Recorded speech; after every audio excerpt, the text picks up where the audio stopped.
Students, how are you? Okay बच्चों, आज हम शुरू करने वाले हैं सेकेंड ईयर का सिलेबस फिजिक्स का। और उसका पहला टॉपिक जो है वो है इलेक्ट्रोस्टैटिक्स। ठीक है, तो इलेक्ट्रोस्टैटिक्स जो है वो पढ़ने से पहले हम यहाँ पे देखेंगे कि चार्जेस क्या होते हैं। ठीक है, अब चार्जेस क्या होते हैं उससे पहले हम ये देखते हैं इलेक्ट्रोस्टैटिक्स क्या होती है।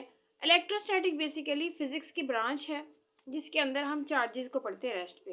ठीक है, लेकिन इसके साथ साथ पहले नंबर पे आ जाती है इलेक्ट्रोमैग्नेटिज्म।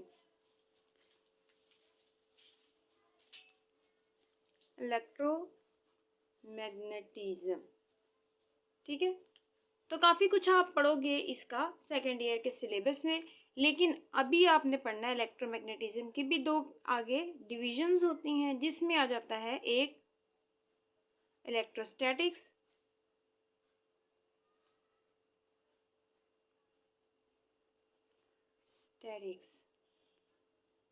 और दूसरे नंबर पे आ जाता है इलेक्ट्रोडायनामिक्स।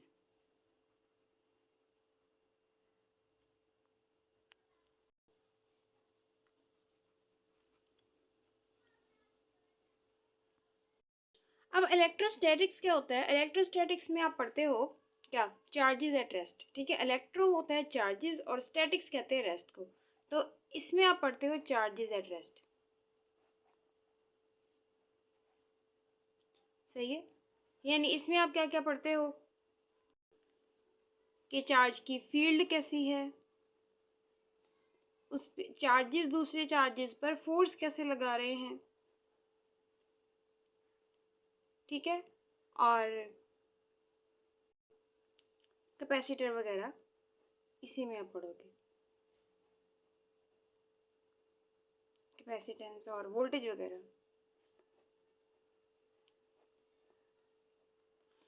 अब दूसरे नंबर पे आ जाती है इलेक्ट्रोमैग्नेटिज्म। अब इसके अंदर आप क्या पढ़ते हो? इसके अंदर सॉरी, इलेक्ट्रोमैग्नेटिज्म लिख दिया, इलेक्ट्रोडायनामिक्स है ये। इलेक्ट्रोडायनामिक्स,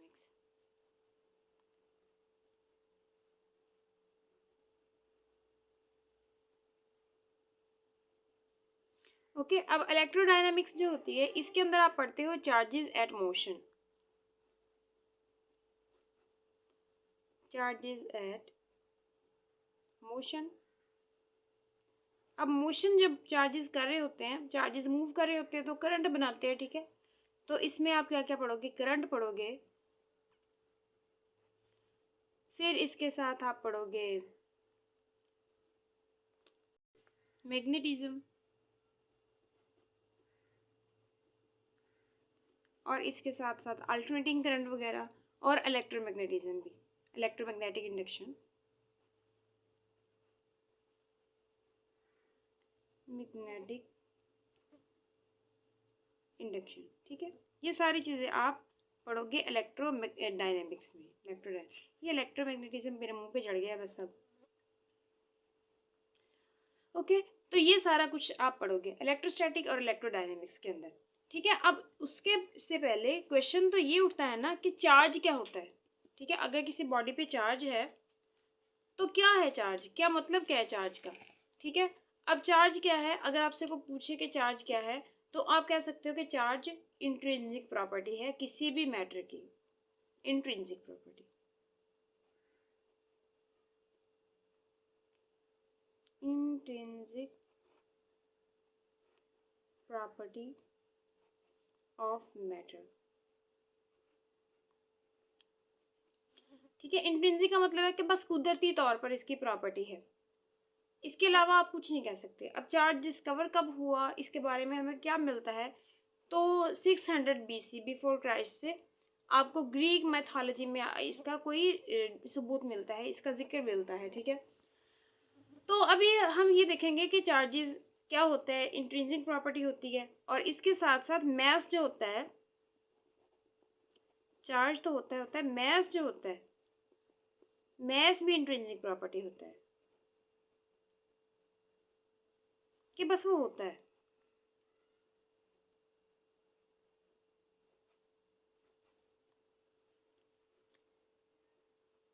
ठीक है, अगर आपसे कोई पूछे कि जी इलेक्ट्रॉन की मैटर किससे बना है, आपको एटम से, एटम किससे बना है, इलेक्ट्रॉन प्रोटॉन न्यूट्रॉन से, वो किससे बना है, क्वार्क से। यानी अब क्वार्क्स का भी तो मैस होगा ना, तो मैस बस इंट्रिंसिक प्रॉपर्टी है, इसके बारे में आप इसके अलावा कुछ भी नहीं कह सकते। इसी तरह चार्ज जो होता है ना, ये भी इंट्रिंसिक प्रॉपर्टी है, ठीक है।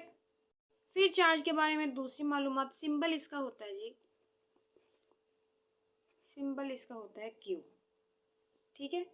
और फिर इसका एसआई यूनिट जो होता है वो कूलम होता है।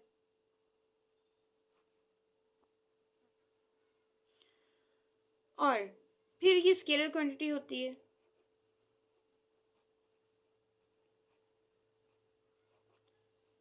फिर ये है कि लाइक चार्जेस जो होते हैं वो एक, अच्छा जी, लाइक चार्जेस से याद आया कि इनके दो टाइप्स होती हैं। टाइप्स कितनी होती हैं? दो टाइप्स होती हैं। कौन कौन सी? पॉजिटिव और नेगेटिव, ठीक है, दो टाइप्स होती हैं। अब लाइक चार्जेस जो होते हैं वो एक दूसरे को रिपेल करते हैं, अनलाइक चार्जेस जो होते हैं वो एक दूसरे को अट्रैक्ट करते हैं। लाइक चार्जेस रिपेल और unlike charges attract. Each other भी लिख देते हैं साथ में। Unlike charges attract.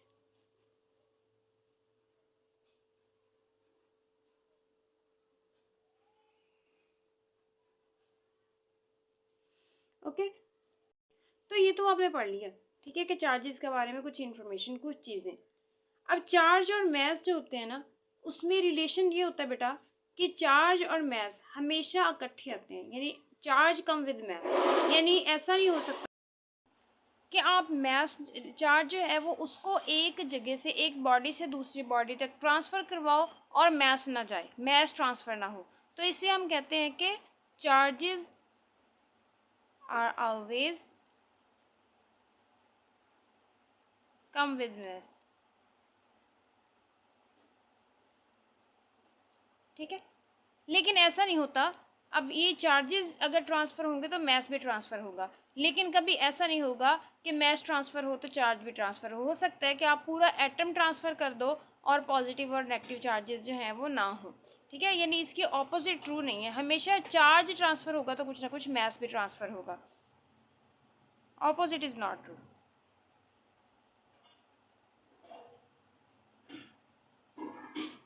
अब ये रिलेशन तो आपने देख लिया कि मैस में ये रिलेशन है, मैस और चार्ज में, तो इनके अंदर डिफरेंस क्या है इन दोनों के दरमियान में। अब उसी डिफरेंस को हम देखते हैं क्या होता है। सबसे पहली बात तो ये है कि चार्जेस जो होते हैं वो दो तरह के होते हैं, पॉजिटिव भी होते हैं और नेगेटिव भी होते हैं। Charges are of two types,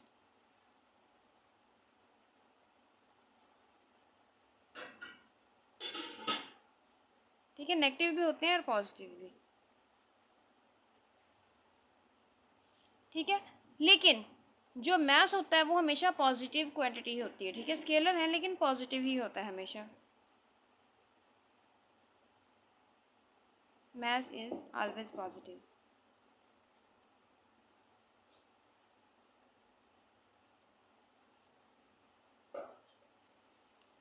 ठीक है, ये हो गया। फिर इसके बाद ये है कि मैस जो है चार्ज, अच्छा जी, मैस जो है वो डिपेंड करता है स्पीड पे। कैसे डिपेंड करता है वो शायद आपने पढ़ा हो या ना पढ़ा हो। m is equal to M naught, ये मॉडर्न फिजिक्स में आप पढ़ोगे सेकेंड ईयर में, 1 minus V square over C square, यानी आपके बॉडी की वेलोसिटी ओवर लाइट की स्पीड। इसका मतलब ये है कि जैसे जैसे आपकी स्पीड बढ़ती है तो आपका मैस पहले के मुकाबले में ज़्यादा होता जाता है, ठीक है। ये जो होता है एम नॉट है यहाँ पर रेस्ट मैस, यानी जब रेस्ट पे था आपका बॉडी तब उसका मैस कितना था, ठीक है। और ये जो दूसरा वाला एम है ये है मैस ऑफ ऑब्जेक्ट,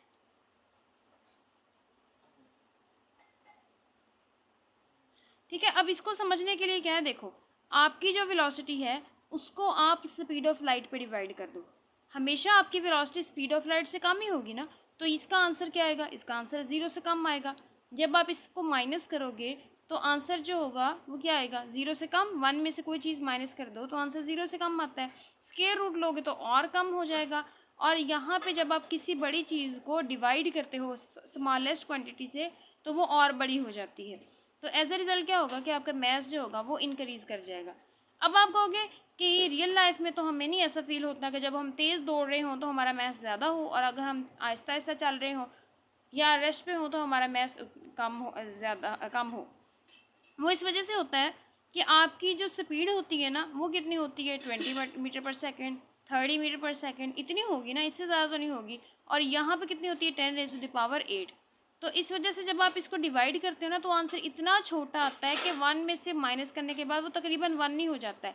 यानी और जब आप डिवाइड करते हो तो फिर भी इतना ज़्यादा फ़र्क नहीं पड़ता। यानी 1 का स्क्वायर रूट लिया तो 1 ही आ गया, और 1 से डिवाइड किया फिर वही आ गया। तो इसका मतलब ये है कि इस वजह से आपको रियल लाइफ के प्रॉब्लम्स जो हैं उनमें पता नहीं चलता कि आपकी वेलोसिटी जो है वो चेंज हुई है। इसी को हम यहाँ पे आगे मैथमेटिकली भी प्रूव करेंगे ताकि आपको और ज़्यादा अच्छे से अंदाज़ा हो जाए। ठीक है, अब ये तो हो गई मैथ्स की बात। ठीक है, कि मैथ्स जो होता है ना वो वेलोसिटी पे डिपेंड करता है कि जैसे जैसे आपकी वेलोसिटी बढ़ेगी आपका मैथ्स जो होगा वो भी ज़्यादा होता जाएगा। लेकिन जो चार्जेस होते हैं ना वो वेलोसिटी पे डिपेंड नहीं करते, स्पीड पे डिपेंड नहीं करते होते। Charges are independent of speed.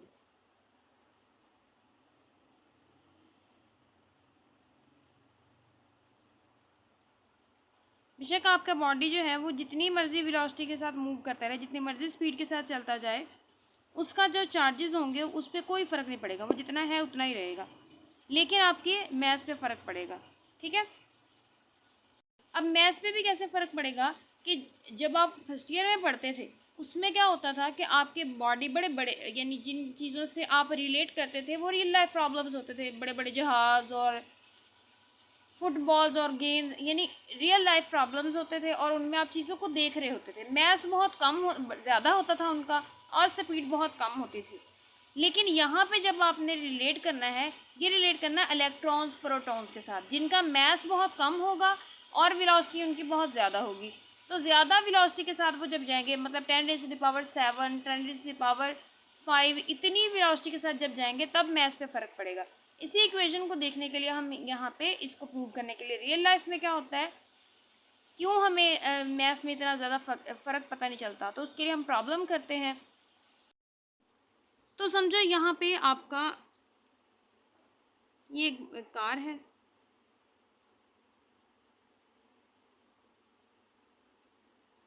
ठीक है, इसकी स्पीड जो है वो है 10 मीटर पर सेकेंड। ठीक है, तो ये जा रही है, तो अब आपने इसका m फाइंड करना है। तो ये m नॉट, वैसे इसका मैस कितना है, समझो 200 kg है, तो 200 बाय 1 माइनस इसकी स्पीड कितनी है 10 मीटर पर सेकेंड ओवर, और स्पीड ऑफ लाइट कितनी होती है ऑलमोस्ट 10⁸ होती है ना, तो मैं 3 नहीं लगा रही, 3 वैसे होती है, मैंने नहीं लगा रही यहाँ पे, या फिर अगर लगाना है तो यहाँ पे 30 कर लो, आंसर तो सही आएगा।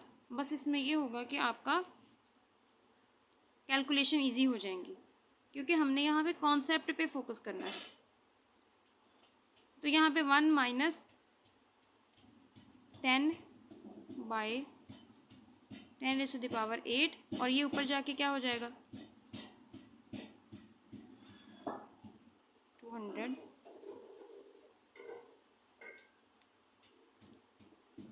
10⁻⁻7, सही है, यही होगा ना। तो जब आप इसको माइनस करोगे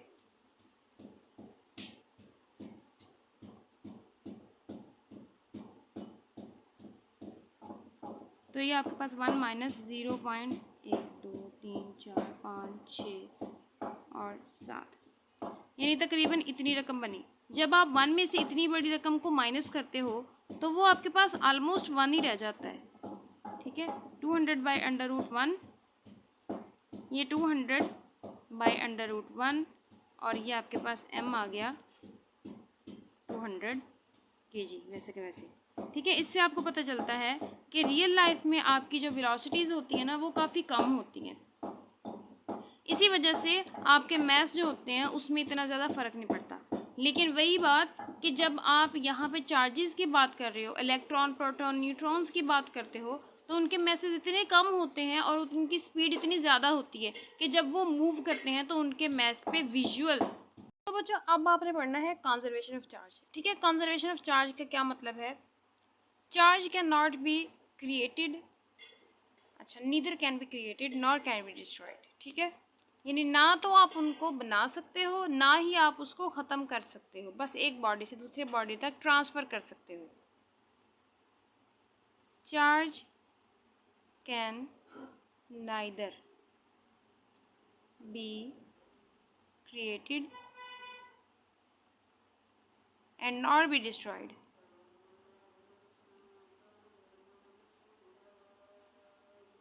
डिस्ट्रॉयड, ठीक है, तो ये है, but it can transfer from one body to another, only can be transferred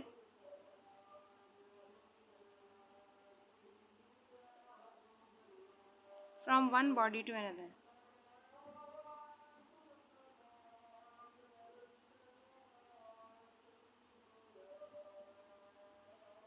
okay, तो इसका मतलब है कि चार्ज को आप ख़त्म नहीं कर सकते, तबाह नहीं कर सकते। ठीक है, टोटल चार्ज, या हम इसको ऐसे भी लिख सकते हैं कि टोटल चार्ज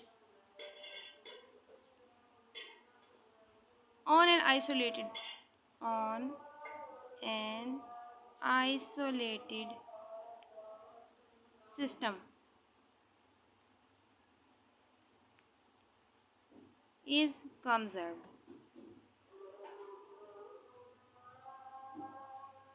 ओके, अब अजान हो रही है, तो अजान के बाद अगला लेक्चर करते हैं।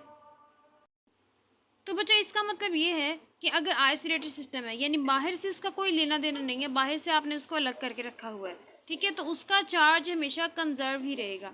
ठीक है, चाहे उसके अंदर चार्ज होगा वो आपस में डिस्ट्रीब्यूट हो जाए, लेकिन बाद टोटल जो होगा वो उसका कंजर्व रहेगा, यानी charge initial is equal to charge final.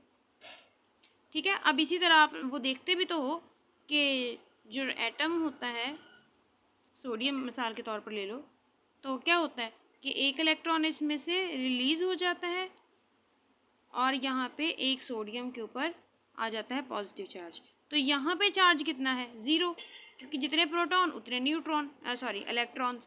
यहाँ पे भी क्या हुआ कि एक इलेक्ट्रॉन बाहर निकल आया तो पीछे पॉजिटिव चार्ज आ गया, फिर पॉजिटिव नेगेटिव कैंसिल आउट और ये दोबारा से न्यूट्रल। तो इसका मतलब ये है कि अगर आपने कोई भी एटम ले लो, ठीक है, उसके अंदर से एक इलेक्ट्रॉन निकलता है, जितने आप इलेक्ट्रॉन निकालोगे उतना उस पर पॉजिटिव चार्ज आ जाएगा। ठीक है, लेकिन अगर आप इसको होल देखो, एज अ होल ये कंजर्व ही रहेगा।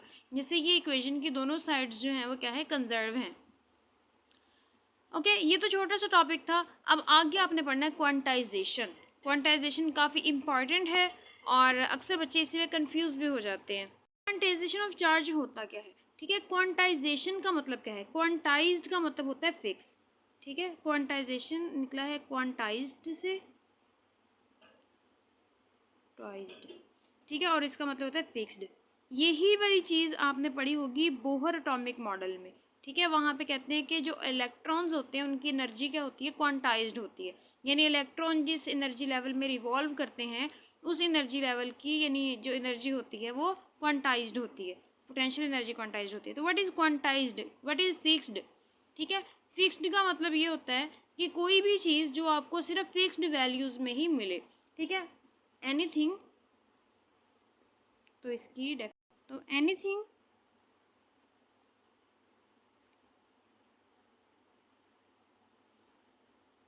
दैट इज अवेलेबल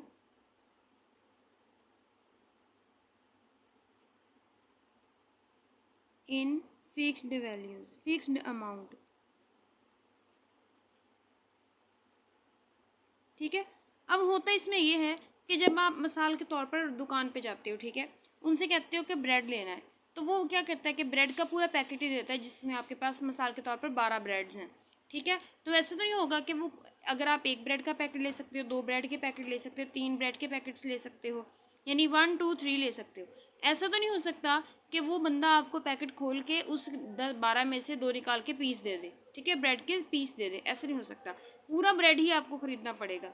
ठीक है, इसी तरह बाज़ार में जब आप जाते हो बहुत सारी चीज़ें, जैसे ये पेंसिल ही ले लो।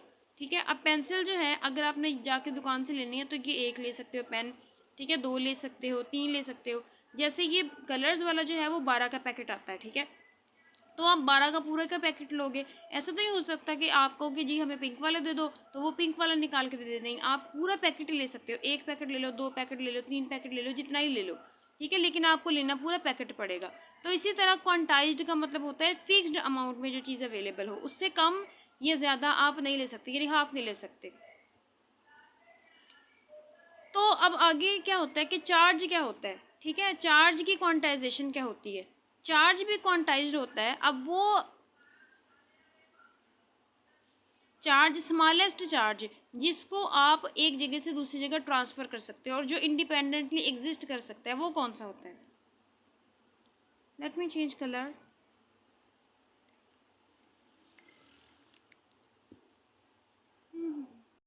तो smallest charge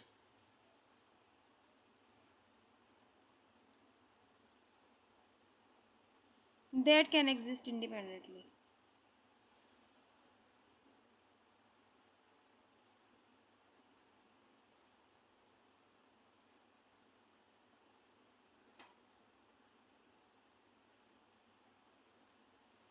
And can be transferred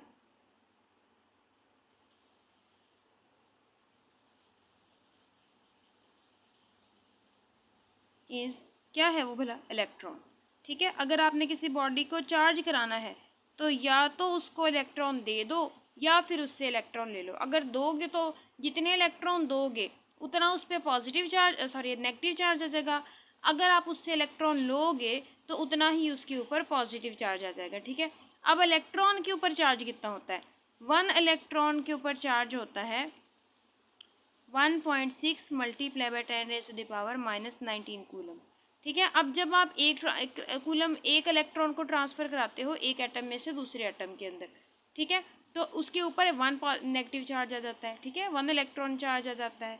जब आप उसको 2 इलेक्ट्रॉन दोगे, ठीक है, तो उसके ऊपर इसी का 2 मल्टीपल आ जाएगा, फिर 3 इलेक्ट्रॉन दे सकते हो। ऐसा थोड़ी हो सकता है कि आप 1.5 इलेक्ट्रॉन निकाल कर दूसरे एटम में शिफ्ट करा दो, ठीक है, या दूसरे में से 2.5 निकाल के इस एटम में शिफ्ट करा दो, नहीं, या 1 इलेक्ट्रॉन दोगे या 2 दोगे या 3 दोगे। तो इसका मतलब है कि जितना चार्ज, अगर आप ये स्मॉलेस्ट इतना चार्ज आप एक जगह से दूसरी जगह ट्रांसफ़र करा सकते हो।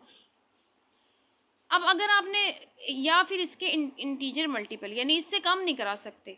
ठीक है, अगर आप इसके इंटीजर मल्टीपल्स करवाओगे तो क्या होगा, 2 इलेक्ट्रॉन या 3 इलेक्ट्रॉन्स या 4 इलेक्ट्रॉन्स। ठीक है, ऐसा नहीं हो सकता कि आप 2/5 इलेक्ट्रॉन्स को ट्रांसफ़र कराने की कोशिश करो। ऐसा भी नहीं हो सकता कि आप 7/2 इलेक्ट्रॉन्स को ट्रांसफ़र कराने की कोशिश करो। क्यों, क्योंकि ये क्वांटाइज नहीं रहेगा। आप हमेशा इलेक्ट्रॉन के चार्ज के इंटीजर मल्टीपल्स को ही ट्रांसफ़र करा सकते हो, अदरवाइज़ नहीं करवा सकते। अब ये ऐसा नहीं है कि इससे छोटे चार्जेस होते ही नहीं हैं, इससे छोटे चार्जेस भी होते हैं। अब जैसे कि जो मॉडर्न डिस्कवरीज़ हैं उसके मुताबिक क्या है कि जो चार्जेस हैं, ठीक है, अब इलेक्ट्रॉन और प्रोटॉन पहले समझा जाता था कि ये प्राइमरी हैं, यानी इसी से एटम बनता है, ये खुद किसी से नहीं बनते। तो अब हमें मॉडर्न डिस्कवरी से पता चल गया कि खुद इलेक्ट्रॉन और प्रोटॉन जो होते हैं वो क्वार्क्स से मिलकर बने होते हैं। ठीक है, क्वार्क क्या होते हैं, अप क्वार्क, डाउन क्वार्क, फिर क्वार्क होता है, एंटी क्वार्क होते हैं। ठीक है, अब इनसे भी छोटे पार्टिकल्स आपको मिल गए हैं। अब उनके ऊपर चार्जेस क्या होते हैं, उनके ऊपर चार्ज होता है E/3, यानी क्वार्क के ऊपर, अक्सर क्वार्क जो होते हैं उनके ऊपर होता है 2E/3। तो इसका मतलब क्या है कि ये तो इलेक्ट्रॉन से भी छोटा है, ये इलेक्ट्रॉन का 3 टाइम्स है, ये 0.7667 टाइम्स है। ठीक है, अब लेकिन इसका मतलब ये है कि ये इंडिपेंडेंटली एग्जिस्ट नहीं कर सकते। ठीक है, अब ये नहीं हो सकता कि आप एक बॉडी से दूसरी बॉडी तक चार्ज ट्रांसफ़र कराना है तो आप एक क्वार्क ट्रांसफ़र करा दो, नहीं, आप एक इलेक्ट्रॉन ट्रांसफ़र करोगे। तो इस वजह से हम क्वांटाइज इसीलिए कहते हैं कि इलेक्ट्रॉन जो होता है वो इंटीजर मल्टीपल में, यानी या एक इलेक्ट्रॉन या उसके इंटीजर मल्टीपल्स को आप एक बॉडी से दूसरी बॉडी तक ट्रांसफ़र करा सकते हो। ठीक है, तो इसीलिए हम क्वांटाइज चार्ज को हम लिख सकते हैं कि Q = NE। ठीक है, इस तरह से हम लिखते हैं कि चार्ज जो किसी बॉडी पर है वो बराबर होता है NE के। अब NE क्या है, ठीक है, NE है जी, N है यहाँ पर इंटीजर होता है कोई भी, यानी +-1 हो सकता है, +-2 हो सकता है, +-3 हो सकता है, और ये E जो है वो चार्ज ऑन इलेक्ट्रॉन।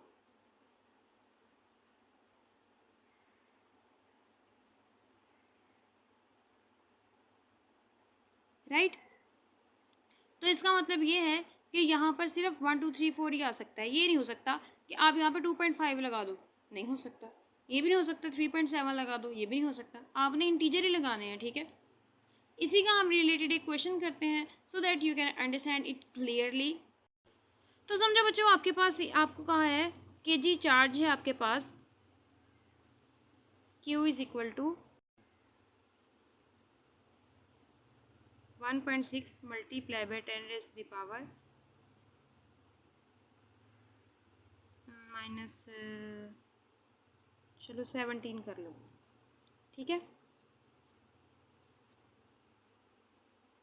और आपसे पूछा जा रहा है कि जी आप इतना चार्ज जो है वो किसी बॉडी को दे सकते हो कि नहीं दे सकते। अब आपको पता है Q is equal to N। अब ये भी आपको पता है कि ऐसे ही कोई चार्ज उठा के नहीं आप दे सकते, ठीक है। चार्ज जो है वो इंटीजर मल्टीपल होना चाहिए इलेक्ट्रॉन का, ठीक है। यानी इसका मतलब है N आपने फाइंड करना है, Q आपको मिल गया 1.6 multiply by 10 raise to the power minus 17, और N आपने फाइंड करना है, चार्ज इन इलेक्ट्रॉन होता है 1.6 multiply by 10 raise to the power minus 19 coulomb, ठीक है। अब ये 1.6 तो आराम से शराफत से इधर से गया, ये आ गया 10 raise to the power minus 17 over 10 raise to the power minus 19 is equal to N, और ये आपके पास कितना हो जाएगा, ऊपर जाके प्लस हो गया और ये आ गया 100। तो इसका मतलब है कि ये तो आ सकता है क्योंकि ये इंटीजर है, सही है। अगर ये इंटीजर ना होता, मिसाल के तौर पर 99.2 आ जाता, तो फिर आप इसको क्या कर सकते थे कि आपने कहना था कि ये चार्ज जो है वो हम नहीं दे सकते, क्यों, क्योंकि ये इंटीजर नहीं है, सिंपल। अगर इंटीजर होता तो फिर हम ट्रांसफ़र कर सकते थे, इंटीजर मल्टीपल होता, अदरवाइज नहीं कर सकते। First but not the least आपने टॉपिक पढ़ना है charge, ways to charge an object. यानी कोई चीज़ है उसको अपने चार्ज करना है, उसमें पॉजिटिव या नेगेटिव चार्ज लाना है, तो उसको आप कैसे कर सकते हो, ठीक है। उसके होते हैं 3 तरीके, ठीक है। सबसे पहले आ जाता है जी कंडक्शन, क्या जाता है हमारा प्यारा कंडक्शन, राइट। दूसरे नंबर पे आ जाता है इंडक्शन,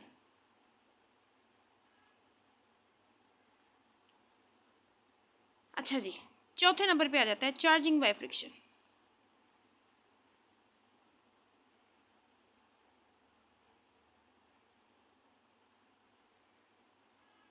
राइट। अब हम वन बाय वन ओके इसको डिस्कस करते हैं, ठीक है। सबसे पहले आ जाता है कंडक्शन, क्या होता है, राइट। सबसे पहली बारी है कंडक्शन की। तो कंडक्शन में क्या होता है, ये तरीका हम यूज़ करते हैं कंडक्टर्स के अंदर। Conduction is used in conductors to charge a conductor, right. अब इसमें क्या है कि समझो आपके पास एक ऑब्जेक्ट है, ठीक है। इसके पास है नेगेटिव चार्ज। नेगेटिव चार्ज का मतलब क्या होता है कि इसके ऊपर है, इसके पास है एक्सेस ऑफ इलेक्ट्रॉन्स। इसके पास आप एक ऑब्जेक्ट लेके आते हो न्यूट्रल, तो क्या होगा कि इसके जो चार्जेस हैं वो इस यहाँ से इस एक्सिस के यहाँ से इसके अंदर आ जाएंगे, ठीक है, ट्रांसफ़र हो जाएंगे। अब अगर आपसे को पूछे कि इक्वली ट्रांसफ़र होंगे, तो इक्वली ट्रांसफ़र होने के लिए ज़रूरी है कि ये जो दोनों ऑब्जेक्ट है इनका साइज़, शेप और मटेरियल सारा कुछ सेम हो, तो फिर क्या होगा कि दोनों बराबर बराबर तकसीम हो जाएंगे। लेकिन अगर थोड़ा सा भी कोई एक चीज़ भी डिफरेंट हुई तो क्या होगा कि ये अनइक्वली चेंज होंगे, अनइक्वली डिस्ट्रीब्यूट होंगे, ठीक है। ये क्या है, बाय टचिंग।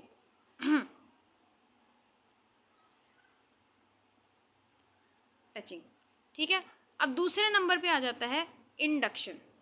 इसमें क्या है, इंडक्शन।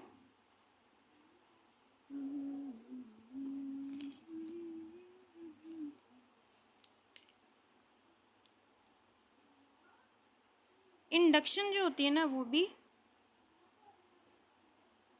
इंसुलेटर और कंडक्टर दोनों में यूज़ हो जाती है।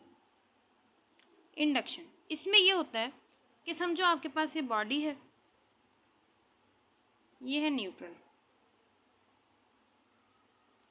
न्यूट्रल का मतलब क्या है कि इसके अंदर कोई चार्ज नहीं है, नहीं, ऑफ कोर्स इसके अंदर चार्ज है, जितने पॉजिटिव होते हैं नेगेटिव है, तो इस वजह से इसको हम न्यूट्रल कह देते हैं, सही है। आपने इसको क्या करना है, पॉजिटिवली चार्ज करना है, तो यहाँ पे आप बॉडी एक लेके आओगे नेगेटिव, टच नहीं करना, इसको फासले पर रखना है, ठीक है, जो नेगेटिवली चार्ज है।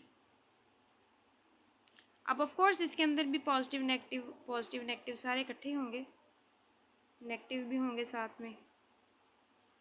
तो ये बॉडी जब इसके पास आएगा तो क्या करेगा भला, करेगा ये कि इसके सारे पॉजिटिव को अपनी तरफ अट्रैक्ट कर लेगा।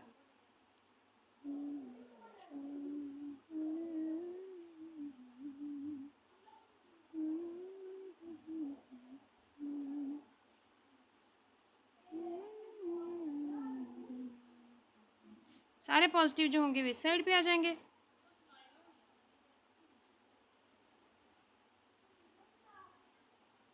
और सारे नेगेटिव को रिपेल करेगा और उनको कहेगा काइंडली मुझसे दूर रहें।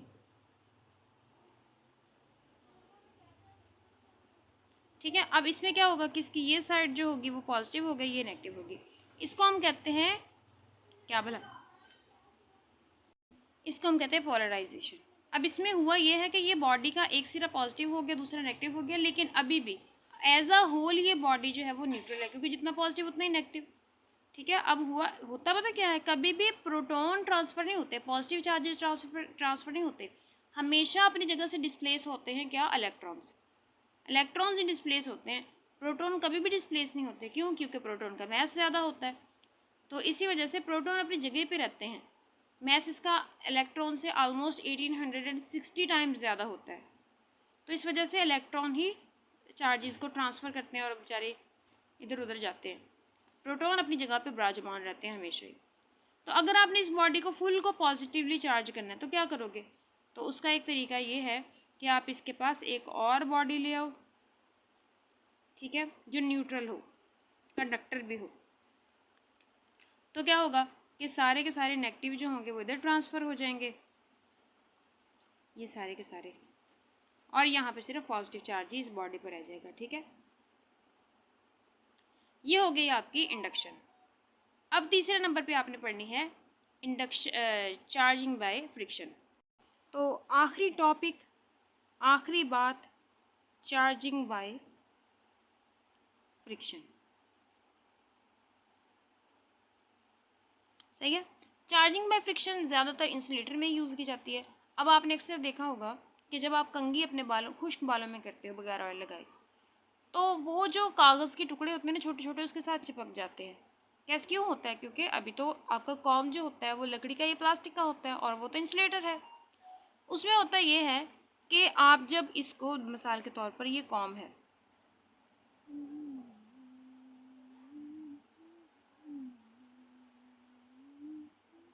इसको जब अपने बालों में से रगड़ा तो क्या होगा, आपने इसको दी काइनेटिक एनर्जी। ठीक है, वही काइनेटिक एनर्जी जो हुई थर्मल एनर्जी में तब्दील हो गई, थर्मल एनर्जी, और वही थर्मल एनर्जी इस, ये जो कॉम था उसके एटम्स के, यानी आउटर मोस्ट इलेक्ट्रॉन ने यूज़ की as ionization energy. Right, thermal energy को इसके आउटर मोस्ट इलेक्ट्रॉन ने यूज़ किया एज आयनाइजेशन एनर्जी, और आयनाइजेशन एनर्जी पाकर इलेक्ट्रॉन कहते अल्लाह हाफिज़, आई एम गोइंग। ठीक है, यानी इलेक्ट्रॉन्स जो होंगे वो निकल जाएंगे सारे, सारे यानी कुछ, डिपेंड करता है ना कि आप उनको कितनी ज़्यादा काइनेटिक एनर्जी दोगे। आप अपने बालों में ज़्यादा उसको कंघी करोगे, ज़्यादा फ्रिक्शन मिलेगी, ज़्यादा थर्मल एनर्जी, और फिर आयनाइजेशन एनर्जी, और वो ज़्यादा इलेक्ट्रॉन्स निकल जाएंगे, और यहाँ पे रह जाएगा पॉजिटिव चार्ज। राइट, अब पॉजिटिव चार्ज क्या करेगा, जब आप इसको कागज़ के टुकड़ों के पास लाओगे तो इनको वो क्या करेगा, इंडक्शन के ज़रिए इसको भी पोलराइज कर देगा, यानी जो इसके पास होगा वो नेगेटिव होगा, दूर वाला एंड जो होगा वो पॉजिटिव होगा, और ये कागज़ के टुकड़े इस कॉम के साथ जुड़ जाएंगे। अब चार्जिंग बाय फ्रिक्शन भी आपको समझ आ गई होगी। ठीक है, तो आज था आपका इंट्रोडक्टरी लेक्चर, ठीक है, जिसमें आपने चार्ज के बारे में सारी चीज़ें पढ़ ली। अगला लेक्चर जो होगा वो होगा कूलम लॉ के बारे में, और काफ़ी इंटरेस्टिंग होगा। तब तक के लिए आप पढ़ते रहो, अपना ख्याल रखना, अल्लाह हाफिज़।